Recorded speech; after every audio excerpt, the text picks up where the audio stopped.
TV CF, 라디오 CM, 선거 홍보 영상, 기업 홍보 및 기록 영화를 전문으로 기획, 촬영하여 제작하는 산여울 기획은 1등 제품을 2등 가격으로 공급합니다. 산여울 기획은 1980년부터 쭉 호남 영상예술과 같이 하고 있습니다. 산여울 기획. 안녕하십니까. 교회헌법 바로 알기 43번째 시간입니다. 이 강의는 대한예수교 장로회 합동 측 총회 목사님과 장로님들이 헌법을 바로 알고 준수해서 총회 개혁을 이루기를 소망하면서 준비하였습니다. 우리가 목사로 장로로 임직할 때 정당하다고 승낙하고 서약한 대로 헌법을 준수하면 노회와 총회의 질서가 서고 총회는 개혁될 것입니다.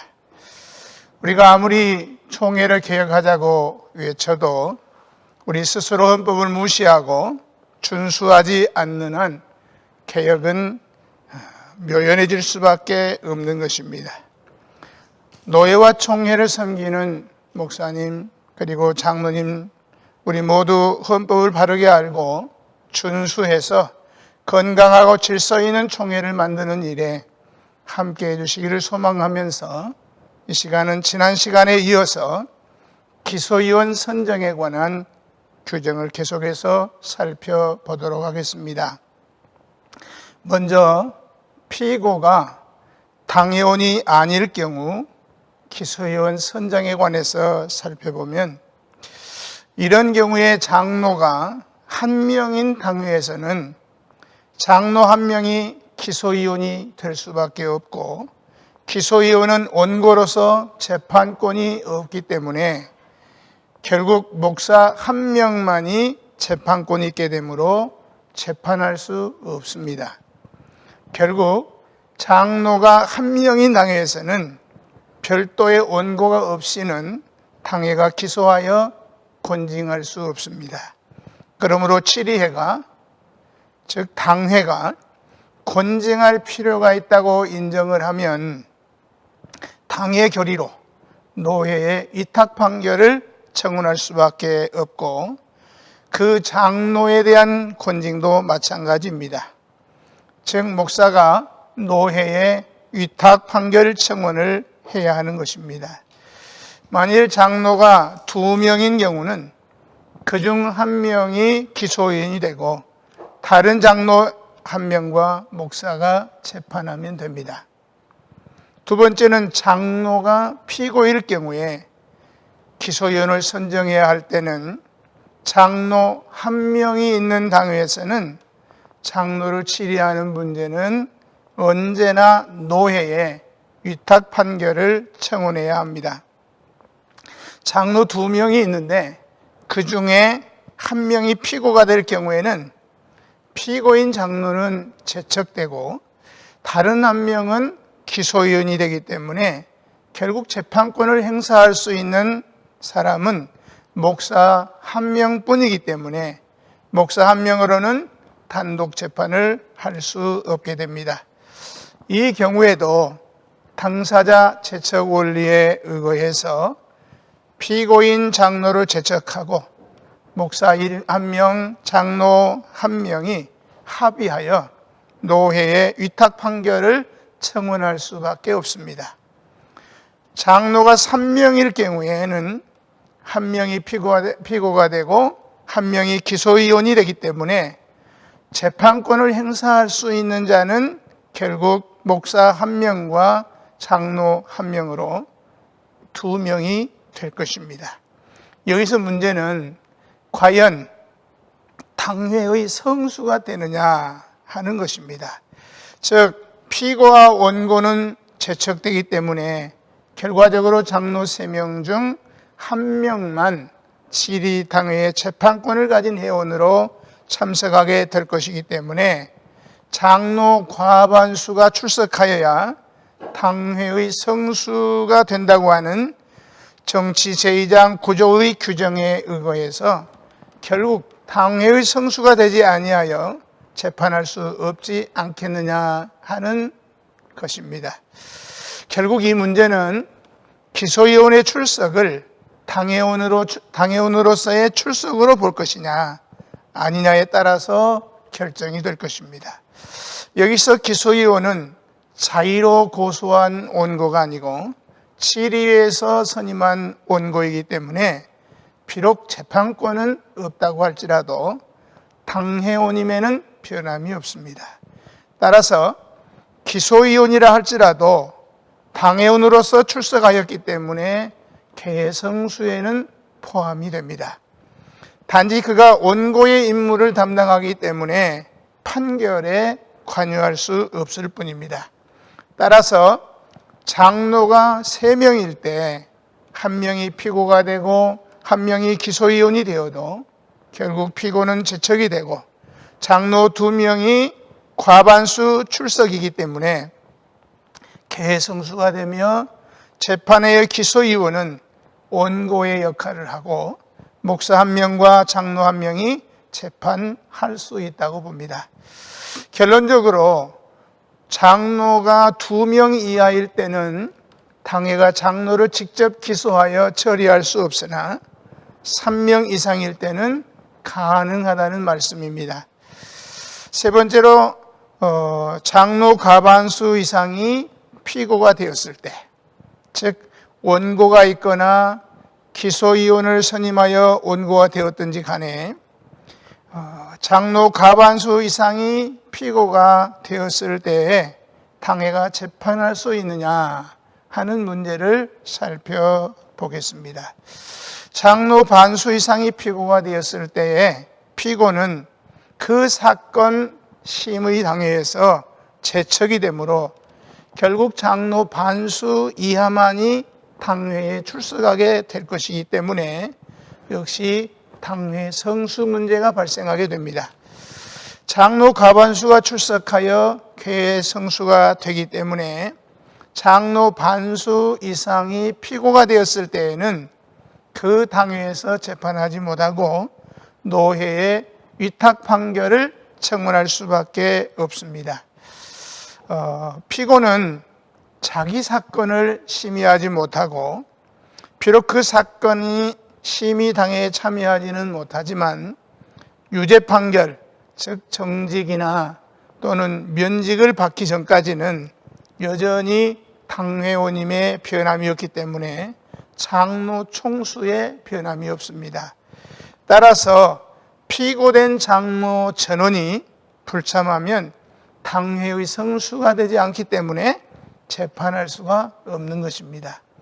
혹자는 피고를 제외하고 나머지 장로 과반수가 출석하면 성수가 되지 않느냐고 주장하지만 이는 법리의 오해입니다.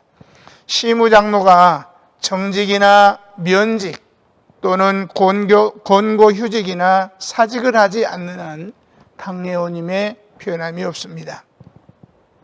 비록 고소를 당하여 피고가 되었을지라도 유죄 판결을 받기 전까지는 무죄로 추정하는 것이 현대 법 정신이기 때문에 본인 사건 심의에만 참석하지 못할 뿐이고 당회원권은 그대로 있어서 다른 사건에 대해서는 당회원으로서 모든 권리를 향유합니다. 즉 당회원으로서의 권리를 가지고 권리를 행사할 수 있다는 말씀입니다. 혹자는 권징결의 33조에 의거해서 재판이 귀결될 때까지 피의자의 직무를 정지한 후에 나머지 장로 과반수의 출석으로 재판하면 될 것이라고 합니다. 그러나 피의자 직무 일시정지 결의도 결국 당회의 성수가 된 후에야 할 수 있기 때문에 이 역시 불가능합니다. 즉 기소위원은 당회원으로 출석하기 때문에 당회원 출석수에 포함이 되지만 원고의 임무를 수행하기 때문에 판결에 표결은 하지 못합니다. 그러나 치리의 회원이라도 증인은 될 수 있고 다른 증인과 마찬가지로 선서 입증한 후에 여전히 치리의 회원으로 재판 업무를 할 수 있다고 권징요례 제8장 67조에 규정하고 있습니다. 네 번째는 개인이 원고가 되는 경우인데 고소 또는 고발을 불문하고 소송을 제기한 자가 원고가 됩니다. 다음 제12조는 기소이원과 방조이원에 대한 규정인데 12조의 규정을 보면은 치리회가 기소하여 재판할 때에는 그 회원 중 한 사람이나 혹 두세 사람을 기소이원으로 선정할 것이니 그 이원이 자초지정 원고가 되어 상해의 판결이 나기까지 행사할 것이다. 만일 소송 사건이 상회에 송달될 때에는 기소위원은 지원대로 상회원 중에서 자기 방조자를 지명 청구할 수 있고 상회는 그 청구에 의하여 본 회원 중 한 사람 혹은 두 사람을 선정하여 방조할 것이다 라고 규정하고 있습니다. 먼저 치리회가 원고가 되어 재판하려고 할 때에는 치리회원 중 한 사람이나 두세 사람을 선정하여 기소위원, 즉 원고가 되게 하고 기소위원은 원심 원고가 되어서 본 사건이 종결될 때까지 상소가 된다면 상소심 종결까지 본건에 관한 소송을 소행하게 됩니다. 즉결심판의 기소위원을 제외한 모든 기소위원은 소송을 제기할 때 고소장, 죄증설명서를 제출해서 원고가 되어야 합니다. 두 번째는 그 사건이 상소될 때에는 기소위원이 원심 원고이기 때문에 상소심에서는 원심 원고인 기소위원이 피상소인이 되어서 재판을 받게 됩니다. 예컨대 당회에서 기소위원을 내서 재판한 것이 노회로 상소되었을 때 그 당회가 피상소인이 되는 것이 아니고 원심 원고인 기소위원이 피상소인이 되어서 자초지정 재판에 임하게 된다는 것입니다. 만일 이 소송 사건이 상회에 송달되어서 재판이 진행되면은 기소위원은 원하는 대로 상회원 중에서 자기에게 도움을 줄 사람을 청할 수 있고 상회는 그 청구에 의해서 본 회원 중에 한 사람 혹은 두 사람을 선정하여 돕도록 할 것입니다. 이때 방조자는 피상소인인 기소위원을 돕는 역할을 감당합니다. 방조위원은 기소위원의 요청에 따라서 치리회가 선정하여 직무를 감당하게 하는 것입니다. 제13조에는 조사 변명 신청에 관한 규정인데 13조의 규정을 보면은 교인이 다른 사람의 해방을 당하고 그 치리회에 대하여 그 일의 조사 변명을 구하는 경우에는 그 치리회가 상당한 줄로 인정하면 이원 1인 이상을 선정하여 조사 해보하게 할 것이요 그 치리는 그 이원의 해보를 접수하여 회록에 기재하므로 그 사건을 종결한다고 규정하고 있습니다. 먼저 터무니없는 헛소문에 대해서 명예가 심히 훼손을 당한 자가 치리회에다가 그 풍문을 조사해서 그것이 허위라고 하는 사실을 확인하고 자기 자신의 결백을 증명해 달라고 하는 청원입니다. 교회 안은 이따금 허황된 풍설로 교회를 혼란케 하고 남의 마음을 아프게 하는 사례가 가끔 있습니다. 해방을 당하는 사람이 그저 묵묵히 십자가를 지고 오래 참으면서 일이 저절로 밝혀져서 깨끗이 해소되기도 하지만 어떤 때에는 그대로 내버려 두면 둘수록 더욱 큰 혼란을 가져오게 되고 전도의 문을 가로막으며 교회의 건덕을 손상하는 때가 많습니다. 내버려 두면 제3자에게 더욱 큰 의심을 주게 되기 때문에 조사해서 모든 것이 깨끗하게 밝혀지면 공연한 오해로 인한 아픔을 방지할 수 있고 또 허황된 풍설로서 형제를 해치려 했던 자도 스스로 부끄럽게 여겨서 돌이킬 기회를 주게 될 것입니다.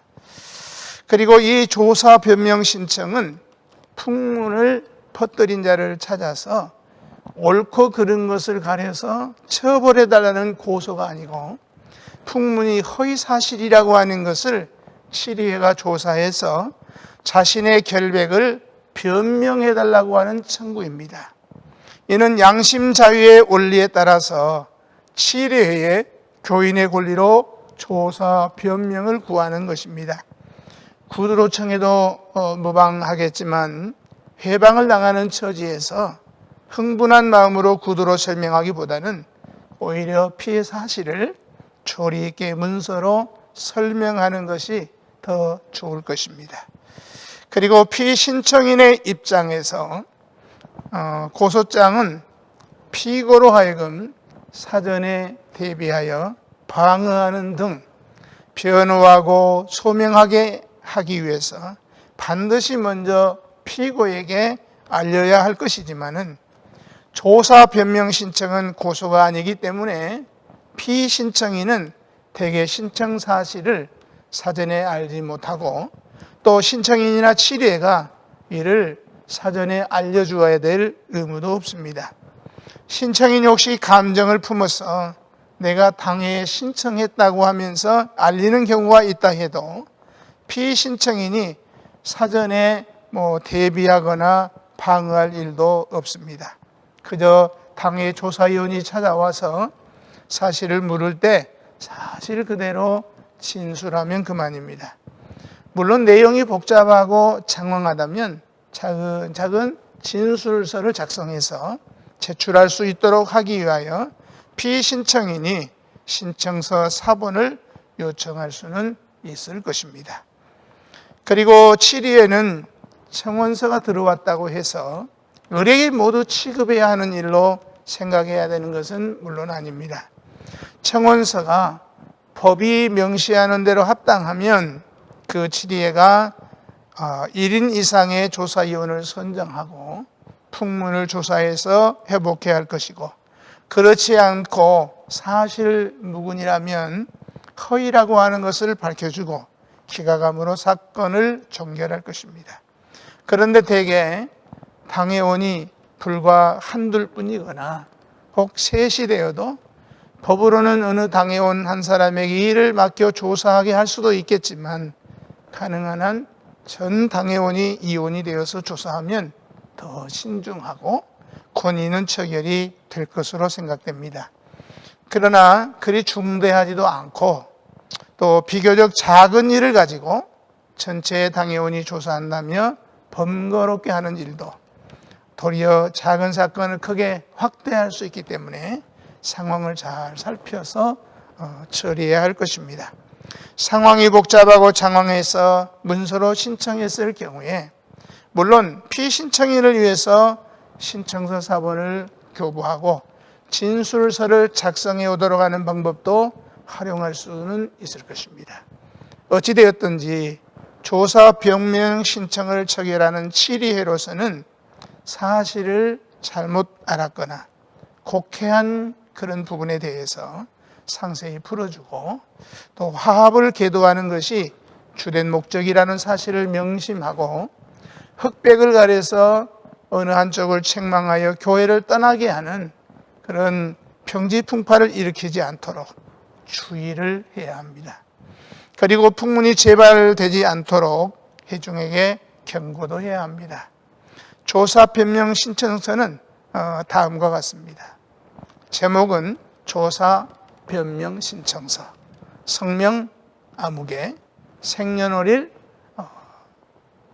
그리고 소속 7위에는 대한예수장로회 아무교회, 주소는 그 주소를 기록하면 되고 성직은 그 사람의 직분에 따라서 기록하면 될 것입니다.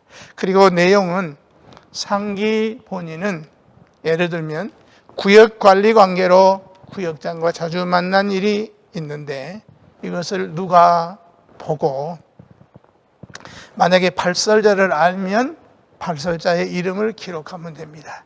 마치 불륜 관계가 있는 것처럼 소문을 퍼뜨려서 본인의 명예가 크게 회방이 되고 교회의 건덕상 더 이상 묵과할 수 없사오니 이를 철저히 조사하여 허위 사실임을 밝혀서 더 이상 이와 같은 소문이 나지 않도록 조사 변명하여 주시기를 청원하나이다. 그리고 날짜를 기록하고 청원인의 이름과 날인을 하고 당회장 앞으로 보내면 됩니다. 14조는 고소 접수 전에 참고할 사항에 관한 규정인데 14조에 보면은 다음에 해당한 자의 제기하는 소송을 접수하려 할 때는 신중히 고려함이 옳다. 1. 평소에 피고에 대하여 혐의가 있는 자, 2. 성격이 불량한 자, 3. 재판 혹 처벌 중에 있는 자, 4. 피고의 처벌을 인하여 이익을 얻을 자, 5. 소송을 좋아하는 성질이 있는 자, 6. 지각이 부족한 자라고 규정하고 있습니다. 신중히 고려함이란 앞뒤를 생각하고 소송 제기자가 취할 이익 및 교회에 미칠 영향을 고려해서 교회에 유익이 되는 경우는 이를 기각함이 당연합니다. 즉 그리스도의 권병을 훼손시키는 사건일 때는 기각하는 것이 당연할 것입니다. 먼저 신중히 고려해야 될 소송자에 대해서 구체적으로 살펴보면 1. 평소에 피고에 대하여 혐의가 있는 자. 혐의가 있다는 말은 피고와의 사이가 좋지 못하여 대립적 관계에 있다. 그런 뜻입니다. 두 번째는 성격이 불량한 자인데 성격이 불량하다고 하는 것은 원고의 특유의 성질이나 언행이 바르지 못한 자라는 뜻입니다. 세 번째는 재판 혹 처벌 중에 있는 자인데 재판 중, 즉 원고나 피고를 불문하고 재판 중에 있는 자는 자기의 재판 사건을 유리하게 하기 위해서 이와 직간접적인 관계에 있는 자를 무고히 고소하거나 혹은 맞고소할 수도 있을 것입니다. 처벌 중에 있는 자는 자기가 받은 처벌에 악감정을 품고 보복적인 측면에서 역시 무고히 모함해서 고소하는 경우도 있을 것입니다. 따라서 이런 자의 고소는 가급적 접수하지 않는 것이 옳고 접수하려고 할 때에는 신중히 살펴야 한다는 것입니다. 네 번째로 피고의 처벌을 인하여 이익을 얻을 자인데 피고가 처벌될 경우에 반사적으로 이익을 얻을 수 있는 자는 이것을 기대하고 역시 무고히 상대방을 고소하는 경우도 있을 것입니다. 다섯 번째는 소송을 좋아하는 성질이 있는 자입니다. 사람들 가운데는 조그만 일에도 마치 자신이 정의의 사신인 듯이 사사건건 꼬투리를 잡아서 소송을 좋아하는 사람들이 있습니다. 소송에 이골이 난 사람들은 소송에 이르지 않고도 선히 해결할 수 있는 문제를 소송하는 사람도 있습니다. 이와 같이 습관적으로 소송을 좋아하는 자의 소송은 신빙성을 인정하기 곤란한 것이기 때문에 이런 자의 고소는 쉽게 접수하지 않는 것이 건덕상 좋다는 말씀입니다. 여섯 번째는 지각이 부족한 자입니다. 지각이 부족하다고 하는 것은 사리에 대한 분별력과 판단력이 부족하다는 것을 의미합니다. 이런 사람이 제기하는 소송을 접수하려 할 때에도 신중히 고려할 필요가 있습니다. 그 외에도 불신자의 고소는 아예 접수하지도 말아야 합니다. 왜냐하면 하나님의 존재를 믿지 아니하는 자와 후세의 상벌을 믿지 아니하는 자의 고소는 신빙할 수 없기 때문입니다. 또한 적법한 원고가 고소하려 할 때에는 반드시 다음과 같은 서류를 피고 관할 7일에 접수하여야 됩니다. 첫째, 고소장. 둘째, 죄증설명서. 세 번째 권면 진술서이며 고소장은 직접 제출하기도 하고 의식 송달, 즉 내용 증명으로 우편으로 제출하여도 무방합니다. 두 번째, 고소장 접수 시에 서기가 할 일에 대해서 좀 살펴보겠습니다. 노회인 경우에 당회나 시차례의 경유 여부와 부전지가 적합한지를 살펴야 됩니다. 두 번째는 소송 내용이 권징조례 제1장 4조에 의해 재판 안건이 되는지를 살펴봐야 합니다. 그리고 세 번째는 죄상에 헌법을 적용한 적용 여부와 죄정 설명서에 증인의 성명이 기록되어 있는지 여부를 살펴야 됩니다. 네 번째는 원고로서의 적격 여부를 본주문에 따라 살펴봐야 됩니다. 다섯 번째는 마태복음 18장 15절로 17절의 말씀대로 행한 권면 진술서 여부를 살펴봐야 합니다.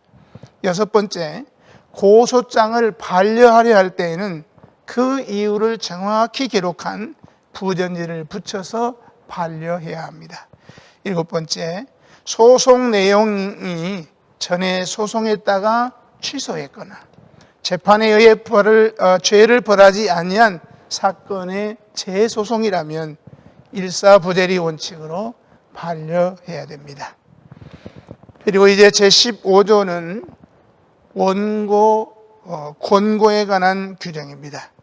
15조의 규정을 보면 기소인이 치리에서 선정한 이혼이 아니요 자의로 소송한 자이면 괘씸하기 전에 치리에는 먼저 경계하되 송사가 허망하여 너의 악의와 경솔한 심사가 발현되면 형제를 해방하는 자로 처단하겠다고 엄명할 것이다. 이렇게 규정하고 있습니다.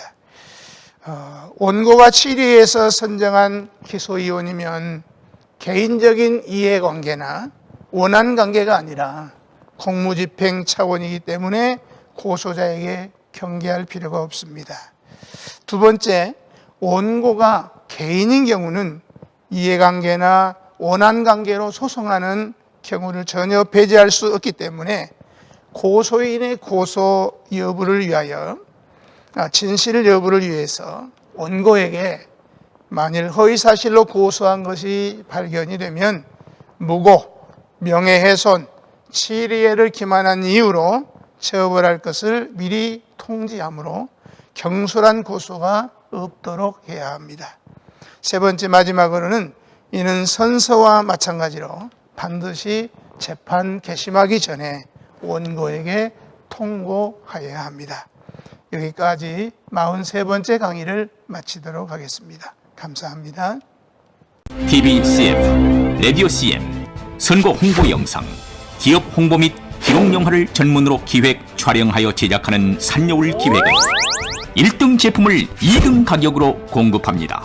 산여울 기획은 1980년부터 쭉 호남 영상예술과 같이 하고 있습니다.